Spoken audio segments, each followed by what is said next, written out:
economia da nossa região. É o desafio agora, no Em Cima da Hora.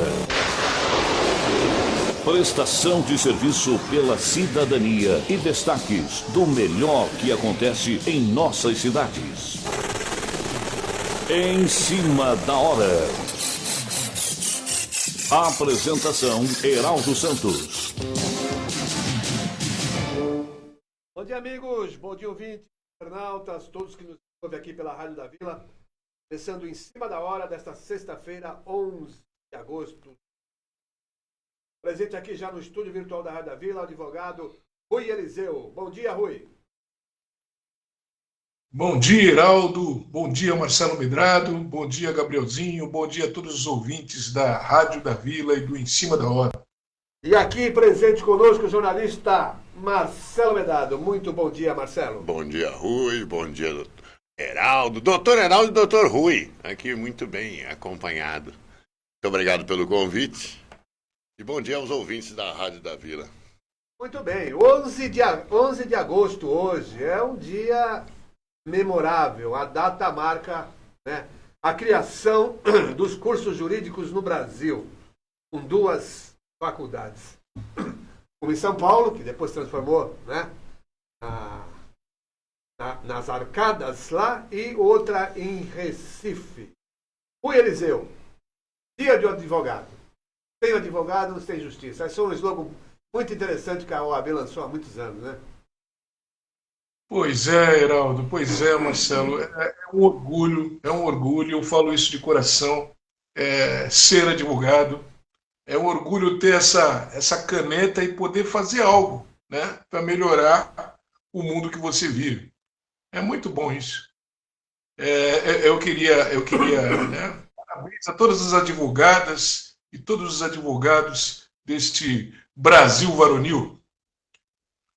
É isso aí. Ô Marcelo, você não é advogado, mas você está sempre na justiça. Quando não está encrencado, está encrencando alguém. Estou encrencando alguém. Geralmente encrencado, mas Tchau. Tudo bem. O Heraldo, o 11 de agosto é uma data... É o dia do Pendura, né, também? O dia do Pendura É o dia do também. Pendura, graças ao curso... Tá caindo em desuso também, né? Hoje em dia... A situação tá ruim para todo mundo, Hoje né? em dia da polícia, aquela coisa toda, e o pessoal já não entra mais nesse espírito de congraçamento, né? Tem isso. Mas eu queria dar parabéns a todos os advogados, inclusive os dois aqui presentes, né? Doutor Rui, doutor Heraldo, dois grandes advogados, dois causídicos, que são importantes para a nossa cidade, né? Que já atuaram tantas vezes aí, principalmente o doutor Rui, tantas vezes aí na defesa da cidadania, na defesa da população, né? Mas também a gente precisa lembrar que, inclusive, alguns desses advogados que hoje vão estar comemorando aí, né? Não sei se tem muita coisa para comemorar, são alguns desses advogados que a gente já fez, inclusive, matérias aqui pela rádio, né? Que mostra, né, a disfarçatez, para falar o mínimo, né? Desses que se apropriam, né, dos bens dos seus clientes, dos seus recebimentos. E não tem só um, tem vários aí, tem gente aí, inclusive em diretoria da ordem e tudo, e tem esse pequeno mau hábito, né, de se apropriar do material, das coisas dos seus clientes, né, dos bens, né. Teve aquele outro caso dos advogados que se juntaram para fazer ações falsas. Então, assim, infelizmente, eu acho que a classe da advocacia, né, ela tem outras profissões também, mas a classe da advocacia tem pecado muito por isso, né? Eu acho que a ordem dos advogados deveria ser mais implacável, né, com esse tipo de atitude, assim como costumam ser quando é a questão da captação de clientes, né? Quando o advogado faz uma placa diferente, a OAB vai lá e reclama. O advogado faz uma propaganda, o advogado vai, né, a OAB vai lá e reclama. Se o advogado muitas vezes até aparece numa rádio, ou se ele dá opinião sobre alguns assuntos, a OAB vai lá e cerceia ele também. Eu acho que a OAB tem pecado muito, viu, Heraldo? Né? Poderia melhorar, né? Quem sabe melhora um pouco a classe também e a atuação de tantos, né? Muito bem, tá aí então, dia do advogado, então a gente também tem que parabenizar todos os advogados que honram realmente, né, a profissão, que honram realmente o encargo que lhe foi atribuído, que é, né, como se diz, no latim, munus público, né? Ele tem essa obrigação, ele tem tem que ter essa preocupação com a cidadania. Não é só pegar e querer ganhar dinheiro, ou às vezes usar de malandragem e ficar com o dinheiro alheio, porque é muito comum esse tipo de coisa também, né? A facilidade, né, traz esse tipo de coisa, mas eu acho que no geral nós estamos muito bem representados. E não fossem os advogados, né, as arbitrariedades seriam muito mais intensas. E é exatamente sobre arbitrariedades que a gente já vai chamar a segunda matéria aqui do dia. É um áudio que a gente tem de uma matéria, TJ de São Paulo, que é o Tribunal de Justiça, estabelece indenização de R$50 mil para homem que foi arrastado. É um cidadão que foi preso e foi arrastado lá em São Paulo. Vamos ouvir, a gente já comenta. O Tribunal de Justiça de São Paulo mudou a sentença e estabeleceu indenização de R$50 mil a Johnny Ítalo da Silva. Ele foi preso em flagrante em 2021 por tráfico de drogas. No entanto, ele foi algemado, amarrado na moto dos policiais e arrastado pela Avenida Anhanha Melo, na zona leste da capital. A situação foi registrada na época em câmeras de pessoas que passavam no local. Na primeira decisão do TJ, a defesa de Johnny da Silva solicitava uma indenização de R$1 milhão, mas o quinto Fórum da Fazenda Pública concedeu R$10 mil. A defesa recorreu solicitando dessa vez R$100 mil e a oitava Câmara de Direito Público concedeu R$50 mil. O desembargador Bandeira Lins entendeu que Johnny foi exposto a risco de lesões corporais, além de ter sido exposto a situação vexatória em uma avenida de grande movimentação na cidade, e disse ainda que a legalidade da prisão não influi na verificação do excesso. A decisão ainda cabe recurso. Johnny cumpre atualmente prisão em regime aberto por tráfico de drogas e por dirigir sem habilitação. Os policiais envolvidos no caso tiveram processo arquivado na Justiça Militar em março de 2023, sob entendimento de que não houve abuso de autoridade policial nem constrangimento ilegal.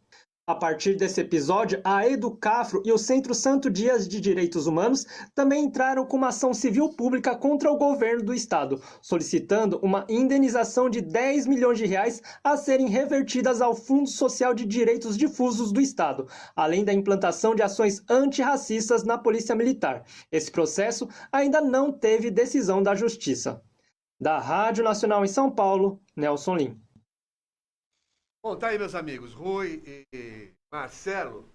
Agora, o que chama atenção é a Justiça Militar, né, ter arquivado esse procedimento sob o entendimento de que não houve abuso da autoridade policial. Bom, então é normal, né? Você pegar alguém, prender, na atividade policial, você prender alguém, mete uma algema, põe uma corrente e sai arrastando, como nos tempos, né, da escravidão, do início da escravidão no Brasil, e tá tudo certo. É isso mesmo, Marcelo? Heraldo, olha, eu tô aqui me coçando, sabe, para falar algumas coisas, mas assim, ora, não importa se o cidadão tinha cometido um crime ou não importa. Eu já falei, não. A polícia não é uma guarda pretoriana, né? Ela é a polícia, ela tem o dever de cumprir com a lei, ela tem o dever de zelar pela segurança, inclusive daquele que ele deteve. Não cabe a ele, né, fazer qualquer tipo de julgamento, pré-julgamento, absolutamente nada. Cabe a ele simplesmente cumprir a sua função pública que lhe foi dada de trazer a segurança, né, às pessoas, aos cidadãos, e é isso que ele tem que fazer. O cara toma uma atitude dessa. E o comando, né? O comando, que no caso aí, obviamente, que quem disse que não tinha nada aí, foi ele, tudo major, coronel, né? Que sentado lá falou, não, isso aí tá tudo bem.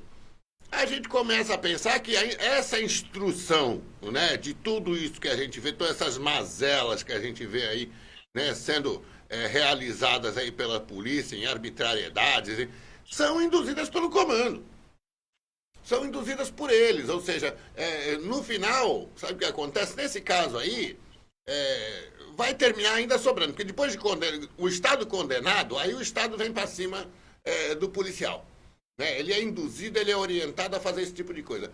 Na hora H, quando vier a conta para o Estado, eu te garanto que esses policiais vão sofrer punição. Mas não só esses que hoje estavam sentadinhos lá, né, na corregedoria lá, na Justiça Militar, e disseram, não foi nada, como também aqueles que induziram, né, e que treinaram esses policiais a agirem dessa forma, não vão fazer absolutamente nada e vão dizer que, olha, nós não temos nada a ver com isso, não fomos nós. Quem vai pagar é o policial que está ali, que foi induzido a esse tipo de conduta. Felizmente é isso. O policial no Brasil, ele é mal treinado, ele é mal pago, né? Ele é mal de tudo. Então, não dá para ter uma polícia melhor do que isso que a gente tem. Muito bem. Oi, Eliseu. A indenização, condenação indenizatória e essa decisão da Justiça Militar, né? Entendimento de que não houve abuso. Ora, se não houve abuso em arrastar algum cidadão, não importa o que ele tenha que ele tenha feito. Se ele infringiu a lei, prende e leva a autoridade policial e ele vai responder pelas consequências. Mas daí arrastar o cidadão... Não tem nem o que... A gente encontra até dificuldade para tentar comentar um absurdo desse. Primeiramente, a questão do desembargador fixar ou estabelecer uma indenização de 50 mil reais por um absurdo desse.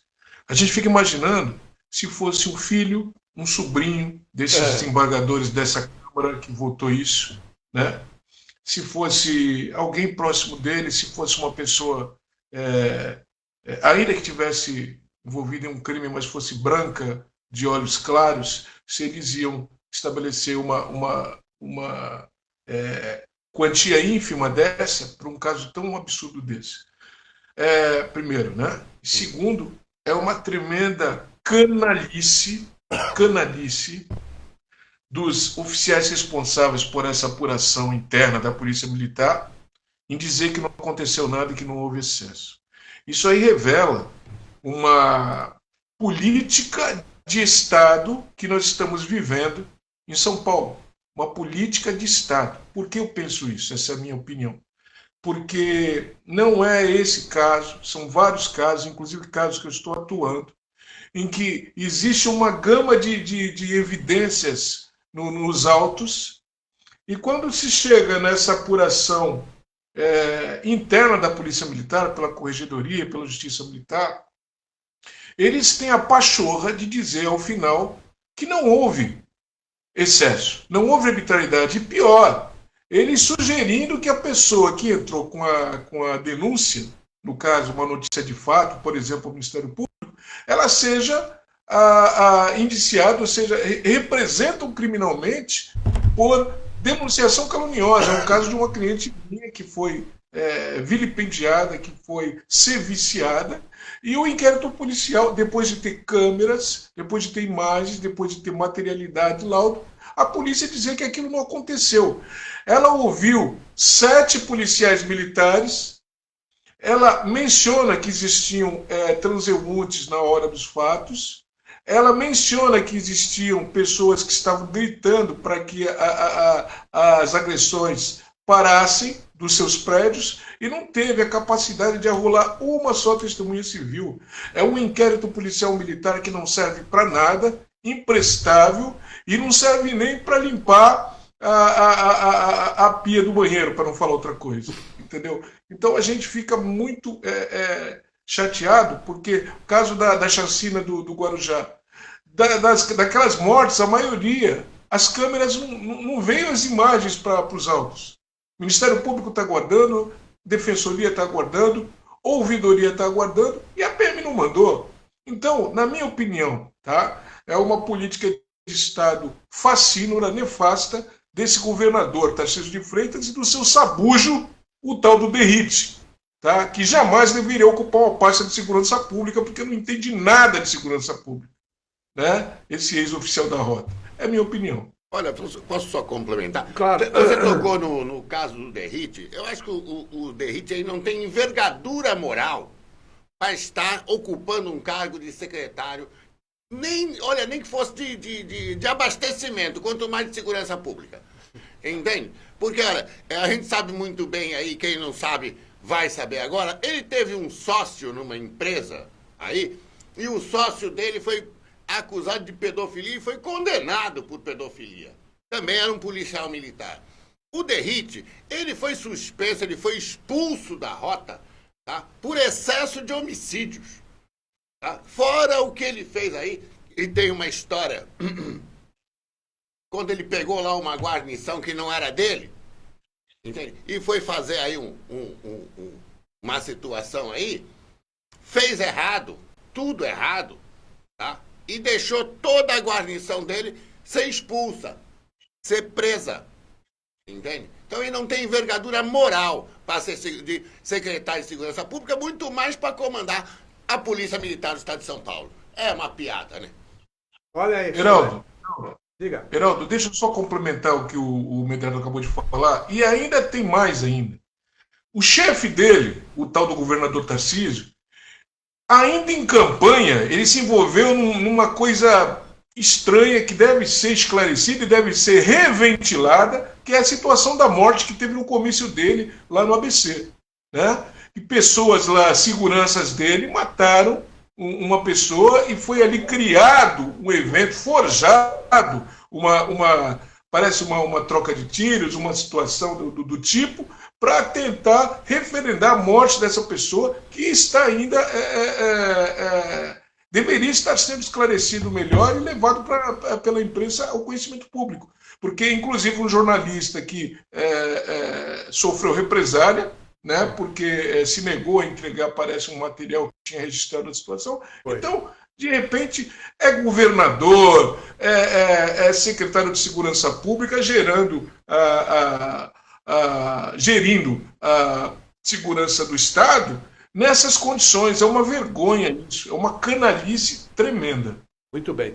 E olha só, nessa linha ainda policial e segurança pública, o ex-presidente Bolsonaro doou 100 mil à viúva do soldado da Rota, né, que foi morto no Guarujá no final do mês passado, dia 30, né? Soldado da Rota, Patrick Bastos Reis. A informação foi divulgada pelo senador Flávio Bolsonaro, filho mais velho do ex-presidente. Disse ele na rede social, aspas, parabéns ao presidente Jair Messias Bolsonaro pela iniciativa de doar 100 mil para a viúva do soldado da Polícia Militar do Estado de São Paulo, da Rota, Patrick Bastos Reis, assassinado na operação na Baixada Santista no dia 27 de julho. 27 de julho, falei 30, mas 27 de julho. Bom, várias situações. A primeira é o seguinte, 100 mil que ele doou não foi do bolso dele.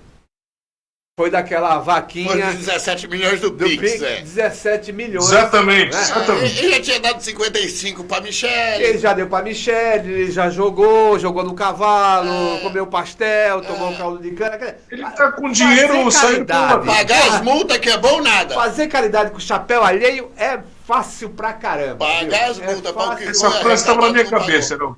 Hã? Mas que coisa. Essa frase que você acabou de falar estava na minha cabeça agora. Não é, o chapéu uma ali situação, não falou outra coisa. Né? Que sujeito mais escroto, não, esse Bolsonaro? Sórdido. Escrotológico. Caramba. Né? Quer se passar de bonzinho. Vamos socorrer a viúva. Pelo amor de Deus, né? E tem outra coisa, né? Essa história do Guarujá. Aqui, deixar bem claro pela milésima vez. Não somos... Não estamos aqui aplaudindo morte de policial nenhum. Nós já dissemos aqui, quando se mata um policial, você está atentando contra o Estado também, além de tirar a vida do profissional e da segurança pública.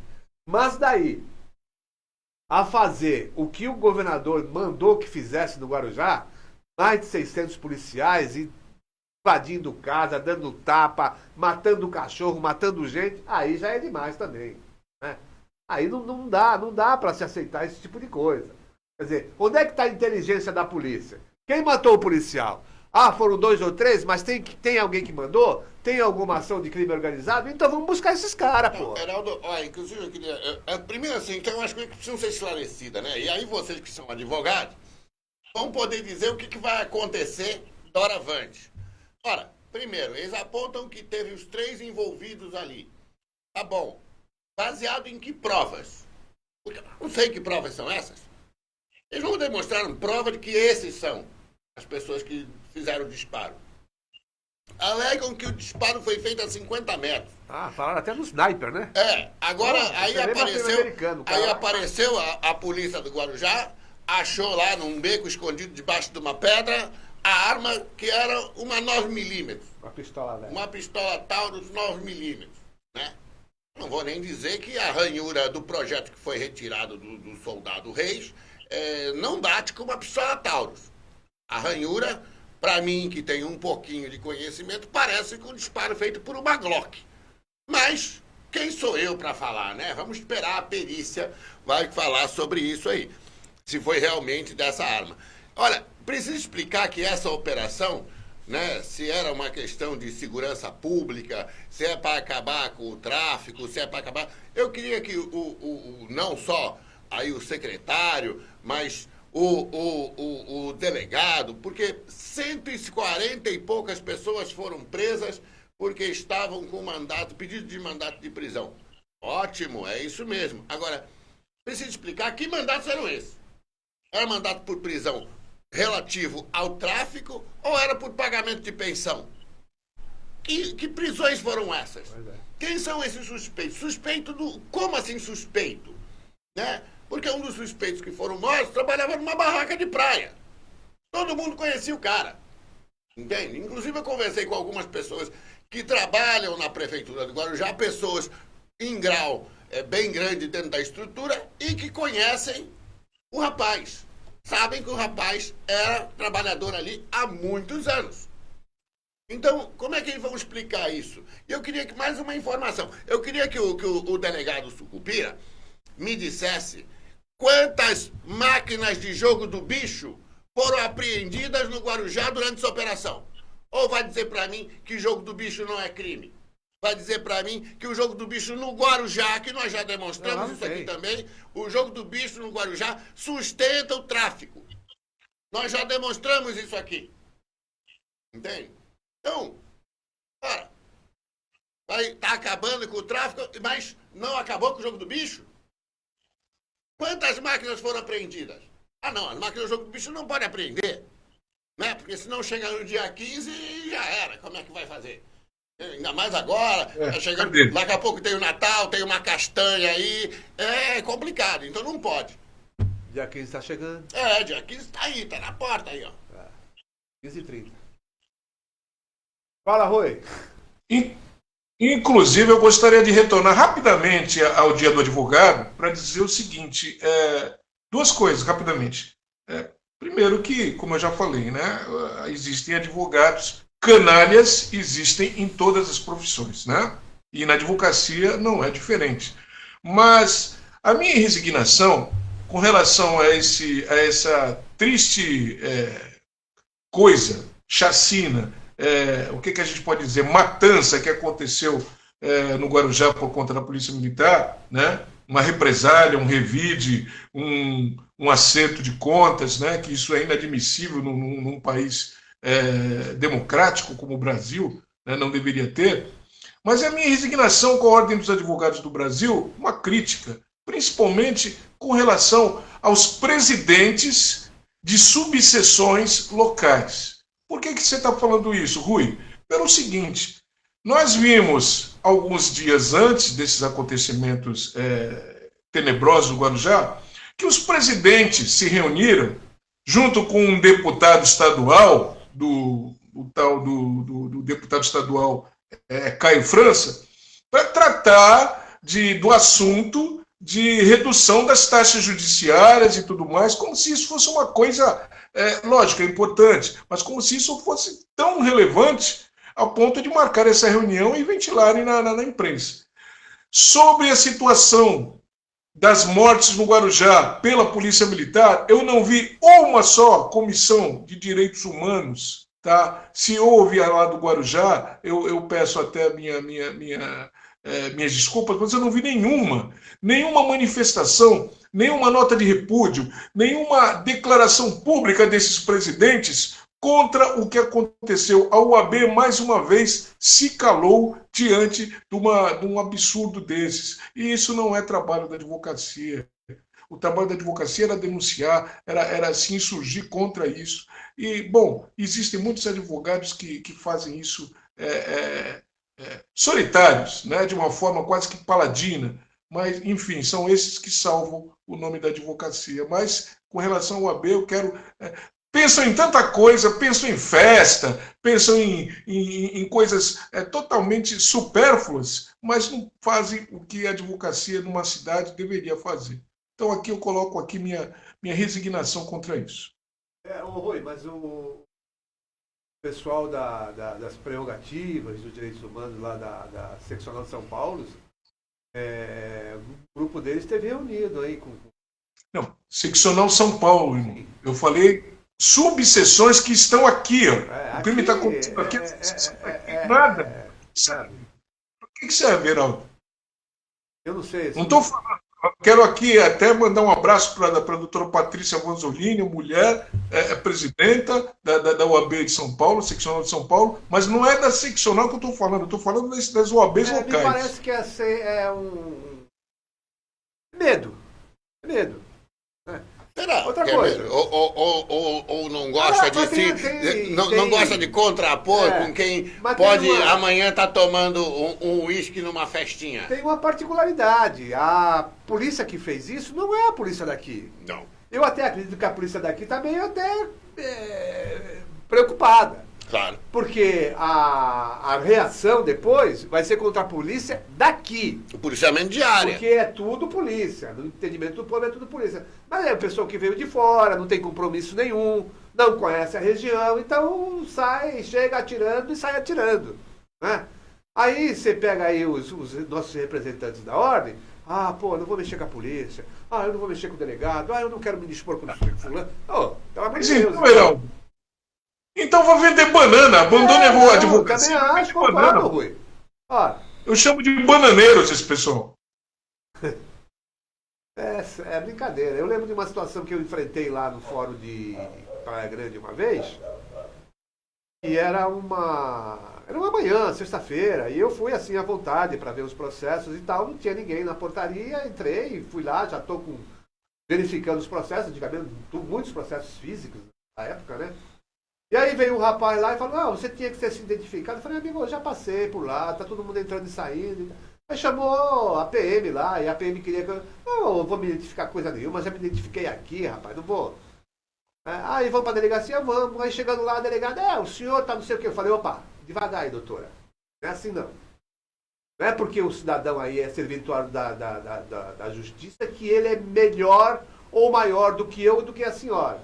A situação é essa, essa e essa. O senhor não pode falar assim, posso, sim senhora, eu tenho aqui minha prerrogativa. Se a senhora achar que eu estou excedendo a lei, a senhora me puna aí ou entre com alguma medida. Agora eu não vou, baixar as calças para funcionário que não sabe nem trabalhar. O posto dele era lá, estava vazio. Né?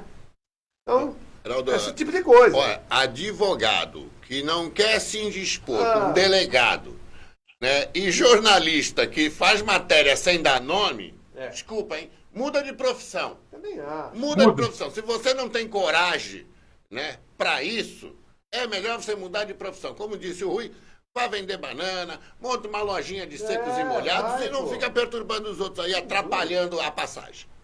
O Medrado, o advogado do Marighella, como é que era o nome dele? O famoso doutor, o baiano, advogado do Marighella. A advocacia Sobral Pinto, né? A advocacia não é para covardes. Muita gente coloca isso nas suas redes e tal, mas na hora do vamos ver, fica quieto. É covarde. Não adianta ficar citando o Sobral Pinto. É covarde. Infelizmente, a gente se defronta com esse tipo de coisa mesmo que realmente não deveria ocorrer. Não deveria ocorrer. Olha, outra situação curiosa que é mais uma desse governo aí de São Paulo. Ó. Aplicativo da Secretaria de Educação, a Secretaria de Educação de São Paulo, é instalado sem autorização em telefones de professores, até de pais de alunos. Vamos ouvir esse áudio. Professoras e professores da rede pública de São Paulo tiveram uma surpresa nessa quarta-feira. Apareceu um aplicativo nos telefones celulares dos educadores que têm aparelhos do sistema Android. Trata-se do aplicativo Minha Escola SP, que foi inserido sem autorização, como exige a Lei Geral de Proteção de Dados, e sem que os professores tenham baixado o programa. Ali constam áreas com dados pessoais dos alunos, como nome, notas de todas as disciplinas e frequência escolar. E é diferente de outra plataforma que foi anunciada em março pelo secretário de Educação, Renato Feder, chamada Diário de Classe. As duas plataformas foram desenvolvidas pela Prodesp, empresa de tecnologia da informação do governo estadual paulista. Para buscar esclarecimento, vários educadores procuraram a APOESP, que é o Sindicato de Professores do Ensino Oficial de São Paulo. O sindicato procurou então a SEDUC, Secretaria de Educação Paulista, para saber o que aconteceu. Em nota, a pasta informou que houve uma falha durante um teste promovido pela área técnica e que, assim que o erro foi identificado, foi enviada solicitação para que o aplicativo fosse desinstalado e que lamenta o ocorrido. A SEDUC não informou o número de aparelhos atingidos. A rede pública de São Paulo tem mais de 3,5 milhões de alunos e cerca de 210 mil professores. Da Rádio Nacional em São Paulo, Leandro Martins. Bom, tá aí, Rui. Então vem a secretaria, instala lá dados de alunos, dados de professores, dados de escola, tem autorização e ferindo aí, né, a lei de proteção de dados. E parece, foi um equívoco. O que consta aí, né, segundo eu soube, trata-se de aparelhos celulares particulares, Sim. chips particulares, nada de propriedade do Estado. E então a gente conclui, né, pode dizer sim que é quase uma invasão, né, nos aparelhos, e isso precisa ser investigado. É mais uma alfarroba, é mais uma mazela desse governo do Tarcísio de Freitas que precisa ser investigado, porque esse cidadão, ele está achando que isso daqui é um playground do fascismo, um playground das vertentes que ele segue, né, do bolsonarismo, enfim, que pode fazer o que quer. Então, eu acredito que os sindicatos dos professores, as associações, devem sim acionar, eu creio que já fizeram isso, o Ministério Público, para que isso seja investigado cabalmente, porque é muito sério isso, muito sério. Pois é, Rui. Ora, eu acho muito estranho um aplicativo ser instalado em celulares sem autorização do usuário. Quer dizer, que tipo de teste foi esse? Não é? Que teste foi esse que deu errado aí? Porque você precisa de autorização? Como é que a falha de segurança não foi deles lá da Prodesp? Exploraram sim uma falha de segurança no sistema Android. Senão ele não teria sido instalado sozinho. Ora, então, eles não explicaram aonde foi essa falha de segurança. Por que querem o telefone dos professores e dos alunos e estão utilizando isso dessa forma? Por que estão instalando sem autorização? Isso precisa ser investigado pela Polícia Federal. Não é uma investigação qualquer. Porque, assim, na verdade, esse secretário, além do governador, né, mas esse secretário de Educação, ele não me cheira bem. Ele fede. Né? Ele fede. Porque, eu vou lhe dizer, esse cidadão, ele era CEO de uma empresa aí, que eu não vou dar nome, porque eles não pagam jabá aqui, eu não vou dar nome da empresa, não. Mas era dono de uma empresa de tecnologia. E já vendeu alguns programas para o governo do Estado. O governo do Estado. Não poderia nem estar sentado lá. Não Ele podia, tem relação. É. Cadê o Ministério não é Público mais. nisso aí? Ele não é mais o que? Ele vendeu a empresa dele. Pois é. Ele não é mais dono, ele não tem mais nada lá. É aquele contrato de gaveta que ele sai da... Mas nem precisa, ele coloca no nome do irmão, da irmã, exatamente, mas é isso. E aí fala, não, ele não é mais dono? Como não? Porque ele não é dono? Sabe o que está aparecendo, o Medrador? De repente, essa Lesp lá, que está calada sobre isso, não sei se está calada, não sei se os parlamentares que realmente trabalham estão fazendo alguma coisa nesse sentido, vou me informar, mas de repente está se tornando aí uma nova Câmara de São Vicente, né? Todo mundo, o que o cara fala, todo mundo fica quieto. Igual a tantas outras câmaras por aí. Igual a tantas outras câmaras. O Legislativo hoje, ele é um referendador do Executivo. Isso eu já ele não é mais um fiscalizador, ele não é mais... Não, ele é um referendador. É um braço do Executivo. Eu acho que os caras entenderam mal essa coisa do Legislativo não ter personalidade jurídica, né? Então ela depende da personalidade jurídica das prefeituras. Eu acho que entenderam mal essa interpretação aí. A Câmara Municipal e a Assembleia Legislativa, elas não são referendadores. Estão lá para fiscalizar. Eu não vejo nenhum deputado desses aqui da área, nenhum. Nem a que sofreu atentado de bis, né? Nem tem um aí que tem um chefe de gabinete que tem um dia aí 22 ou 23, ele sempre passa lá num determinado lugar para pegar um pacotinho. Pacotinho? Depois eu conto sobre que pacote que é esse aí. Entendeu? Mas o que é isso aí? São 80 mil razões, 80 mil razões para não falar isso aqui agora. Caramba. Então, o que é? É Câmara? Você está falando de Câmara? De Câmara e de Assembleia. Tá. Falando ainda de Câmara, né? Ainda tem uns e outros aí que estão respondendo inquérito policial, que o pai fez um aniversário e ainda não foi ouvido. Pois é, vamos fazer um bolo.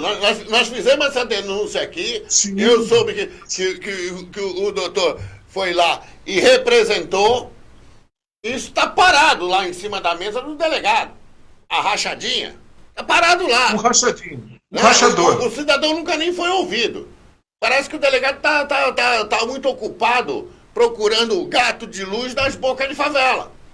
Eu acho que é isso que ele está fazendo, porque ele não tem tempo para ver esse tipo de coisa. Muito bem. E olha só, lá no Ceará, o tribunal afasta juiz que constrangeu vítima em audiência sobre violência. O Tribunal de Justiça do Ceará decidiu afastar das funções o juiz Francisco José Maza Siqueira, segunda vara civil de Juazeiro do Norte, pelo comportamento do magistrado durante uma audiência com mulheres que denunciavam um médico por episódios de violência sexual. A decisão foi unânime do órgão especial da Corte. O colegiado acompanhou o voto da Corregedora-Geral, desembargadora Maria Edna Martins, que pediu o afastamento cautelar e provisório do magistrado por 90 dias. Depois de ouvir uma vítima que ela teria sido tocada sem consentimento das partes íntimas pelo réu, o juiz disse que era assediado por alunas quando era professor e diz que, aspas, quem acha que mulher é boazinha está enganado. Na sequência diz que, aspas, mulher é bicho de mão pesada, bicho da língua grande e que chuta as partes baixas. Bom, tá aí, né? As asneiras proferidas por esse juiz lá do Ceará, Francisco José Maza Siqueira, Juazeiro do Norte. Nós estamos roubados, viu, ô Marcelo? Heraldo, olha, em que pese que ele não esteja até completamente errado e que existem pessoas com essa condição que ele disse ali... Mas não é para falar... Pois é. O problema é que é descabido o uso dessa argumentação... O uso dessa argumentação com aquela situação. É isso. Né? Do Norte, né? É isso. Como é que isso pode ser um magistrado? Como é que isso pode ser um juiz de direito? Bom, isso aí tá... Né? Mas tu não pensa que ele é o único? Tem tantos por aí nessas condições? Tem. Né? Eu acho que isso precisa melhorar um pouquinho, né? Por exemplo, e o pior é que ele é uma vara especializada. Pois é. É isso que eu achei inacreditável, é uma vara especializada. Mas, ora, será que se tem uma vara especializada, será que não dava para especializar o magistrado também? Mandar ele fazer um cursinho antes, para ele entender algumas coisas. Ninguém é obrigado até a entender. Até imagino que pela idade dele, né? Ele tenha vivido num outro momento da nossa sociedade, que tenha entendido as coisas por um outro prisma. Tudo bem, eu aceito isso aí. Mas então, que o Tribunal de Justiça, não só do Ceará, mas todos os outros, que faça uma reciclagem, que faça um curso. Exatamente. Não é? Eu acho que o juiz, ao contrário do que muitos mesmo se imaginam, não é Deus, ele não sabe tudo. Claro que não. E ele precisa de orientação também. Precisa se colocar em determinadas condições e situações. Eu acho que ele precisa de um cursinho, né? Precisa aplicar isso por aí. Ele precisa deixar a magistratura e ir para uma casa de repouso, porque é inadmissível, tá? Eu não estou aqui fazendo nenhum racismo contra os idosos, mas ele é o estereótipo do vovô machista que passou, como você disse, em outro momento histórico do Brasil e está se negando a desempenhar uma juridicidade hoje dentro do nosso contexto histórico, de direito constitucional, de respeito às mulheres. Então, esse senhor já deveria estar fora da magistratura há muito tempo. Eu não digo nem que é lógico, é uma vergonha para a magistratura, mas também é uma vergonha ele ser mantido onde ele está, julgando essas causas, né, numa ambiência especializada, não é isso, Medrado? Como você falou. É o estereótipo do vovô machista, juiz, cabra macho, lá do Nordeste, que já não deveria estar mais fazendo onde está, não deveria estar mais onde está. Mas olha só, essa situação aí, totalmente equivocada, não é atributo apenas de juiz sexo masculino. Você veja que lá em Curitiba, né, Paraná, tido como região avançada, próspera, essa coisa toda, o Conselho Nacional de Justiça arquivou um procedimento contra a juíza Inês Marchalek Zarpelon, primeira vara criminal de Curitiba, acusada de racismo por associar um réu negro a uma organização criminosa em razão da sua raça. Essa decisão foi por 9 votos contra 2, né, dos conselheiros que avaliaram que a magistrada não aumentou a pena do réu, aumentou a pena, aliás, pelo fato do réu ser negro. O problema é o seguinte, né? Ela escreveu na sentença o seguinte, né, que o senhor Natan Vieira da Paz, um homem negro, aspas, seguramente integrava a organização social em razão da sua raça. Olha que absurdo. E aí vem o Conselho Nacional de Justiça e fala, não, aqui não tem racismo nenhum. Pode ter um excesso de linguagem, mas não tem racismo. Será que excesso de linguagem é uma boa. É uma boa teoria. Tá na moda isso aí, inclusive, então, excesso de linguagem. Tá na moda isso. Então, você pode chegar para um juiz e falar um monte de impalpérios para ele. O senhor é um vendaval. É só excesso de linguagem. O senhor é não é isso? Um teratológico. Né? Mas é Curitiba, né, Heraldo? Curitiba. Sem ser fazer xenofobia, mas é Curitiba, né? Tá explicado. Curitiba. Pô, você tá falando aí do nosso amigo, o senador da República, rapaz? Que é isso? Pode não. Curitiba, Florianópolis, Santa Catarina, né? Esses Curitiba, moro? Aliás, eles têm protagonizado muitas coisas estranhas, Heraldo. Muitas coisas estranhas nessas matérias. Os estados do Sul são os estados mais racistas que tem. Lá eles têm vidas loiras importam. É impressionante.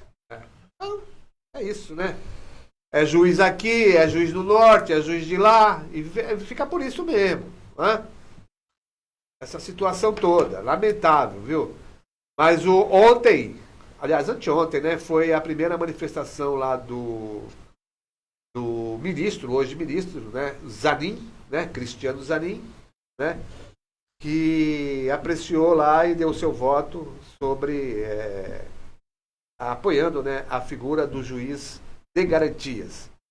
Para ele, que defendeu o ex-presidente Luiz Inácio Lula da Silva, o modelo de juiz responsável somente pela condução da investigação poderá efetivamente mudar o rumo da justiça brasileira.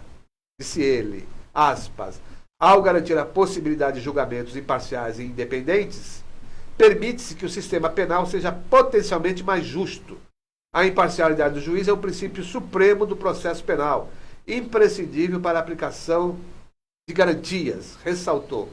Claro que foi não indireta, uma direta para o senador aí, e ex-juiz Sérgio Moro, né?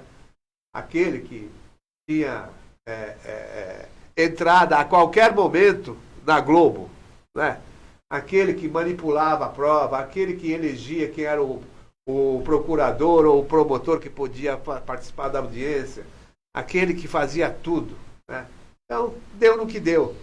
Teve situações esquisitas que mereceriam investigações lá no governo, do Lula, essa coisa toda? Sim, mas acabou atropelando a situação toda por causa disso. É o que nós acabamos de falar no começo do programa, da violência policial. Não é porque teve a morte de um policial que você vai lá e pronto, atropela todo o sistema jurídico vigente. E atrapalha, né? Claro que atrapalha. Na verdade, atrapalha. Claro que atrapalha. Porque você sai fora do rumo.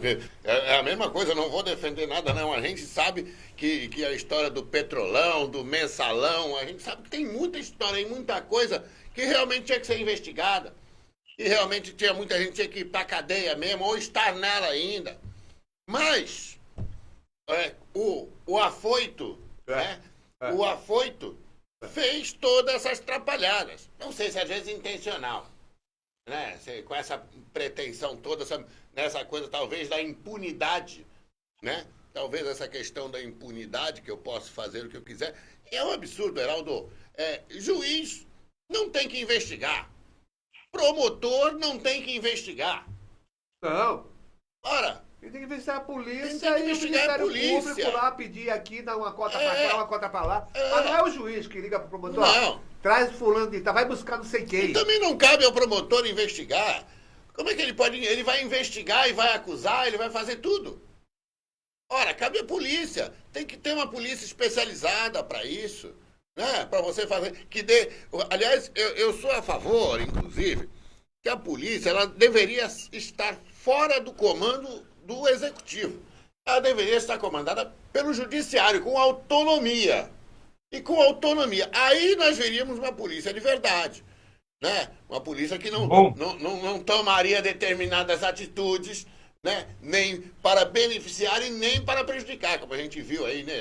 Algumas situações. O caso lá do cidadão lá da PRF, né? Isso. Então, eu acho que está mais do que na hora de tirar a polícia da mão do executivo. Ô, Rui. Muito bom. Ô, Rui, qual é a tua avaliação sobre o chamado juiz de garantias? Eu acompanho o voto do ministro Zanin.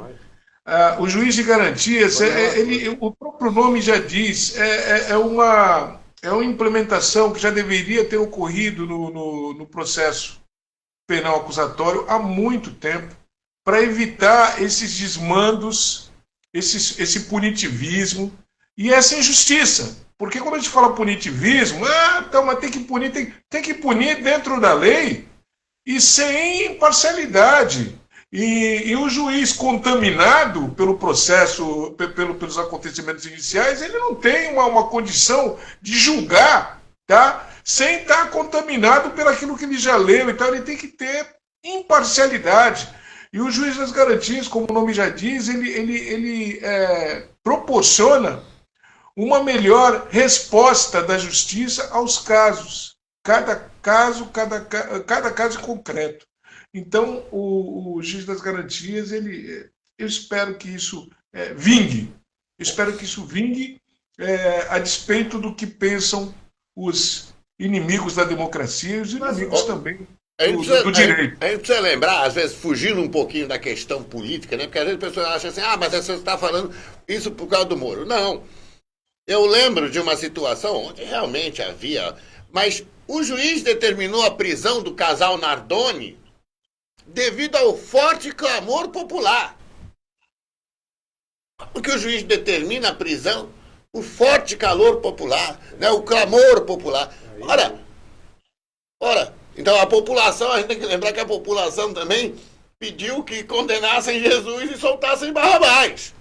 Será que a voz do povo é a voz de Deus, Medrano? Não Será? Muitas vezes não. Não é. A gente sabe que a população não detém todo o conhecimento. Imagina uma situação dessa, levando em conta a chamada escola de base lá.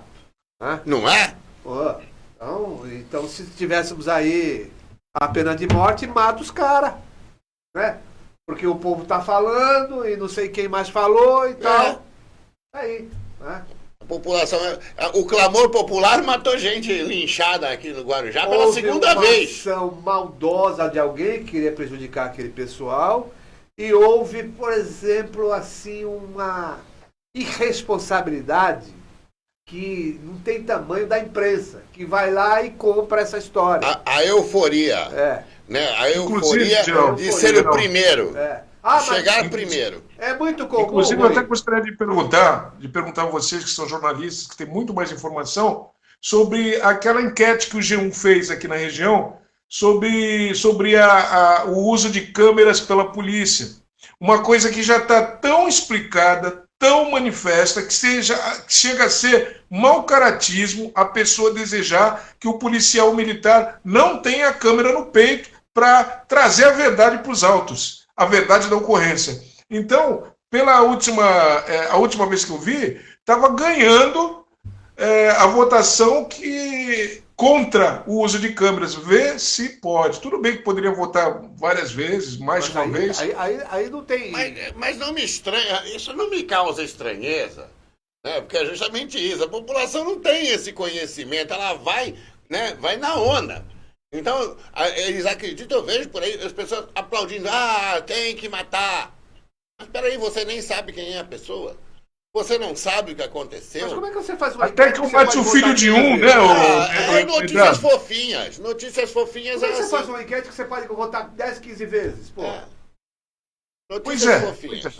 É o G1 que fez. Até porque essa situação aí muda a opinião desse povo que votou contra as câmeras quando for um filho, quando for um marido, quando for um pai, um amigo, um sobrinho, que seja morto ou seja incriminado, forjado pelos agentes do Estado. Olha só, o G1 não tem estofo moral para falar esse tipo de coisa, porque ele já foi condenado juntamente com o Globo, com a Tribuna, pelo seguinte: divulgaram que o rapaz na época era se pré-formando em engenharia, ele trabalhava como estagiário numa empresa, estava no Guarujá, agora foi o caso do promotor.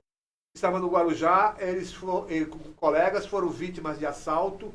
Um dos colegas era policial, sacou da arma e matou o assaltante. O G1 publicou e o rapaz, engenheiro, que era o assaltante e que tinha morrido. O rapaz falou, ligou para lá e falou, corrija aí porque você está me dando problema e tal. Eu não matei ninguém, nós não tem ninguém, eu não morri, eu estou vivo, estou aqui, meu nome é esse. E no boletim de ocorrência estava tudo perfeito, eles erraram. Bom, o G1 não retificou a notícia, foi processado, na defesa falaram, não, o repórter se baseou apenas no boletim de ocorrência. Olha só. Bom, enfim, foi condenado, né, e só fez a reparação depois do... Depois se acertaram lá com o rapaz, eu acho que pagaram fora, para não se tocar mais no assunto. Então, uma empresa dessa, para mim, não tem moral nenhuma. Errar, você pode errar. Eu errei no começo da minha carreira, eu troquei a vítima pela... Mas tudo bem. Aí, mas no mesmo momento em que se observa o erro, você retifica. O G1 faz a retratação. Foi assintoso, não retificou, o rapaz perdeu o emprego dele, né? E olha só, você na rua sendo apontado como um ladrão. Como um ladrão morto ainda. Mas eu tô vivo, pô. Agora vai ter que provar que tá vivo. Vai ter que provar que tá vivo. Então, quando me vem esse negócio de enquete que você pode votar 500 vezes, a falar, Eu paguei Heraldo, esse G1 aí que você está falando aí é o mesmo, ele é gerenciado pelos mesmos que fazem enquetes de notícias fofinhas.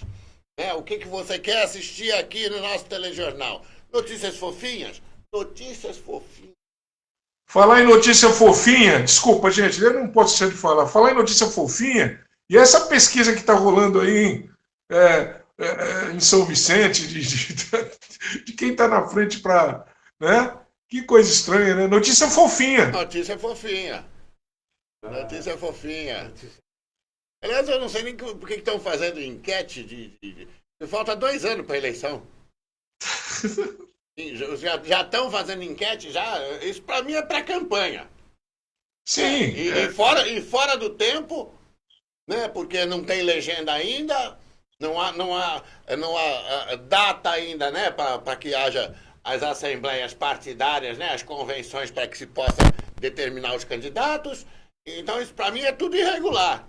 É tudo irregular. Eu acho que a Justiça Eleitoral deveria abrir mais os olhos aí, né? Prestar mais atenção nesse tipo de coisa, porque chega essa época, começa todas essas coisas aí. A gente vê que é uma indução, né? Tá sendo induzido. Essas mídias, elas induzem a população, né, a essas situações. Eu me lembro de uma pesquisa que foi feita a respeito da eleição, acho que foi 2016, e que a pesquisa começava assim, bom, eu não vou dizer, não lembro, mas ele dizia assim, o atual prefeito de Santos, resposta qual que era? Blau. Aí, as 5 primeiras perguntas, a resposta era óbvia, era o nome dele. Aí depois, na 6ª pergunta, era em quem você pretende votar para prefeito? Depois tu disse 5 vezes o nome do cara e induziu. Tu vai dizer quem é quem? Ora, que coisa, hein? É piada, né? É uma piada, entendeu? Fora essas pesquisas aí, essas empresas de pesquisa aí, que é de ex-secretário de Estado, gente filiada aí. Eu não vou dizer o nome, viu, Medrado? Eu não vou dizer o nome. Não vou, não. Eu vou dizer nome, não. Pois é, infelizmente é isso. Estudou comigo. Não vou dizer nome. Estudou comigo.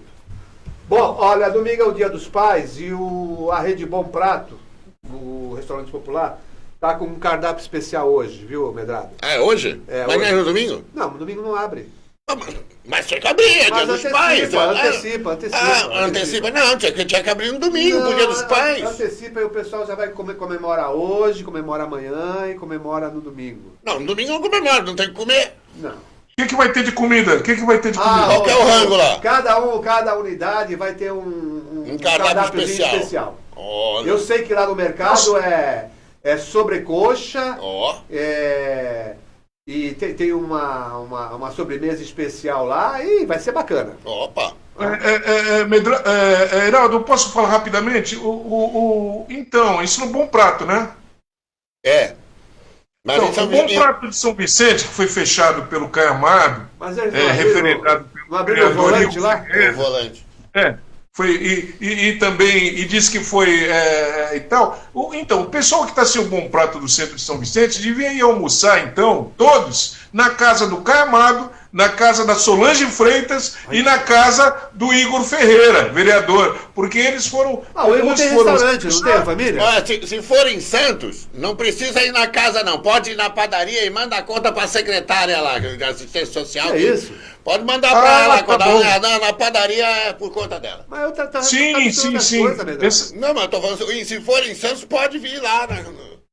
Tá, então assim, em Santos vai na casa da mulher, tá na padaria. Na casa não, pode ir na padaria. Pode ir na padaria que isso, tem conta na padaria. Em Santos é na padaria e em São Vicente na casa. Pode mandar direto, na casa do Caio Amado, na casa da Solange Freitas e na casa do Igor Ferreira, que foram os responsáveis aí pela questão do Bom Prato, né? Que bom. Mas existe mesmo essa unidade volante lá para servir refeição? No México 70? É. No início, de quase 2.000 refeições, diminuiu para 300 e para pegar lá no México 70. Nem sei como é que está a situação. Agora, aquilo que a Solange Freitas prometeu, até agora nada. 2 caminhões de comida, Bom Prato no jockey, nada. Nada vezes nada. Bom, tá aí. A culpa é do Tarcísio. Tá aí. Bom, mas esse programa aí do Bom Prato é um programa que... Eu acho que um dos únicos programas do PSDB que deu certo, viu? O Bom Prato, então, mas o Bom Prato... O Bom Prato é bom, né? Não Então, fala. Diga, veja só. Fala mal pra caramba de todo mundo. Não, o Bom Prato... Boca maldita. Não, pô, o Bom Prato... Ó, tá vendo? Eu já sei, o Bom Prato é um programa social e que, assim, ele não é muito bem baseado nas coisas aqui do estado de São Paulo. Ele vem de heranças aí, que é do Rio de Janeiro, lá o CIEP, onde isso já acontecia, né? Que alimentava as crianças e a população em volta. Entende? Pois é. Pronto.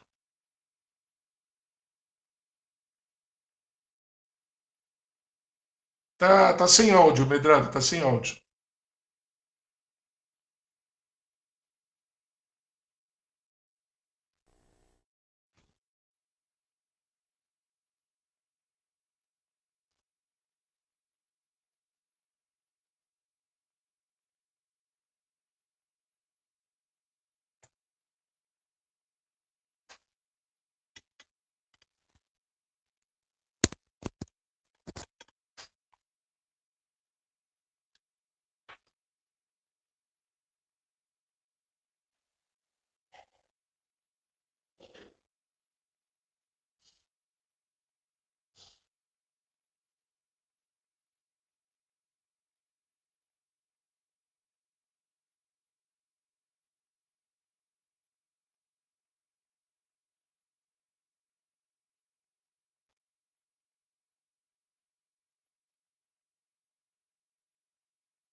Não, mas lá... Continua como desligado lá em cima, Gabriel. Pô.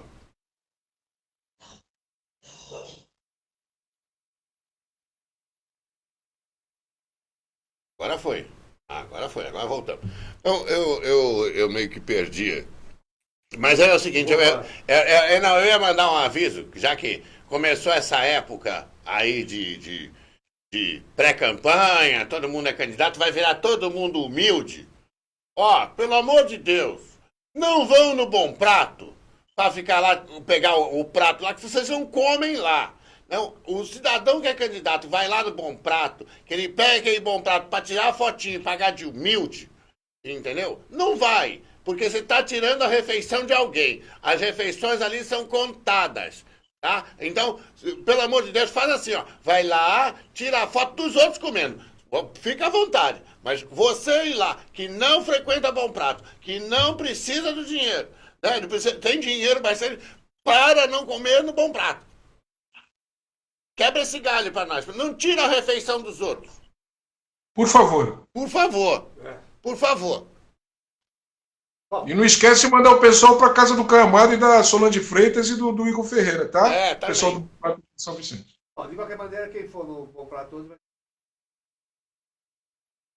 E domingo tá aí a sugestão. Bater lá no peito, da nada. Porque essa na hora mesmo de chegar lá e cobrar.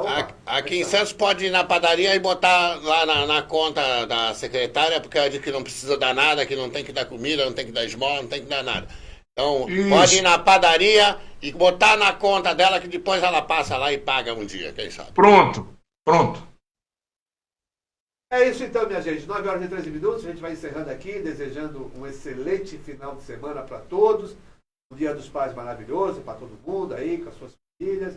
Agradecer ao Rui mais uma vez de dedicar alguns minutos do seu precioso tempo para nossa resenha aqui e discutir as coisas da cidade e da região. Obrigado, Rui. Obrigado. Tchau.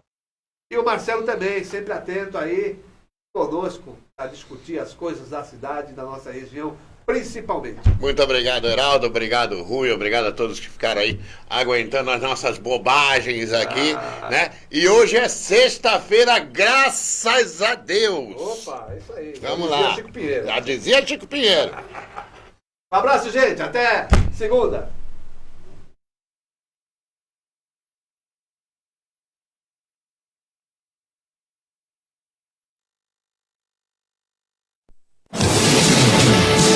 Em cima da hora. Compromisso com a notícia do dia a dia da nossa região.